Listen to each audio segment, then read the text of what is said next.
Une cliente m'a inspirée cet après-midi pour vous parler d'un truc sur lequel on ne parle pas beaucoup et pourtant on fait super attention. Et ouais, je vais vous parler de la contrefaçon. J'avais une pierre en main, non, une dame m'a demandé une pierre et j'étais pas sûre de moi. Du coup, j'ai regardé un petit peu dans mes stocks et j'ai trouvé une pierre noire. Elle cherchait de la sunjit et je me suis dit que j'allais vous en parler. La sunjit, si vous voulez, c'est vulgairement parlant un peu comme du charbon. Donc la sunjit qui n'a pas été travaillée, mise avec plein de brillance, etc. ou protégée, devient sur vos mains, sur un mouchoir noir.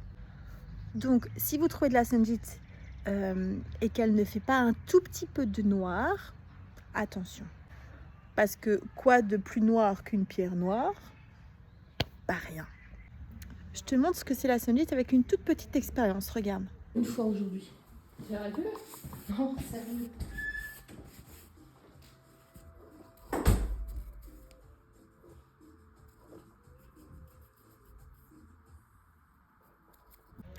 Tu vois bien que sur le bloc de sunjit, ça fait noir. Il n'y a pas de discussion possible.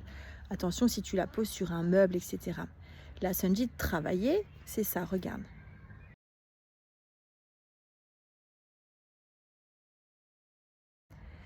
Et la sunjit en perle, je te mets la toute petite expérience que j'ai fait.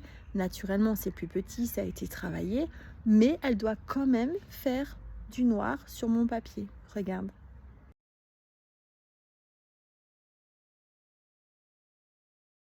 Alors, je vois déjà vos questions venir. C'est quoi la sunjit, Hello?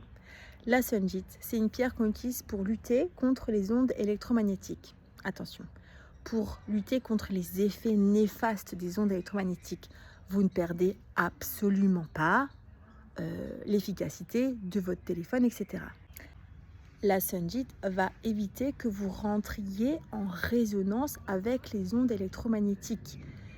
C'est un petit peu dit bizarrement, mais dans l'idée, c'est de pouvoir protéger nos brins d'ADN contre ces ondes-là pour éviter que ça rentre en résonance et que ça les abîme.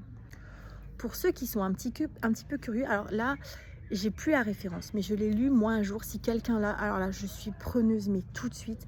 Il y a eu un article dans le magazine Science et Vie qui a été fait sur la sunjit. Je vous parle pas d'un truc énergétique, je vous parle du magazine Science et Vie.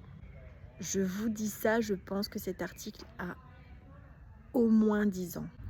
Alors, s'il y en a un qui passe par là et qui a la ref, ou carrément l'article, je suis preneuse à 1000%. Bon, j'avais juste surtout envie de vous raconter qu'il y a plein de petites astuces pour vérifier si vos pierres sont vraies ou pas. Ne vous faites pas avoir, en tout cas pour la sunjit, maintenant, tu as la petite info. Allez, je te souhaite une excellente journée et je te dis à très bientôt. Ciao, ciao.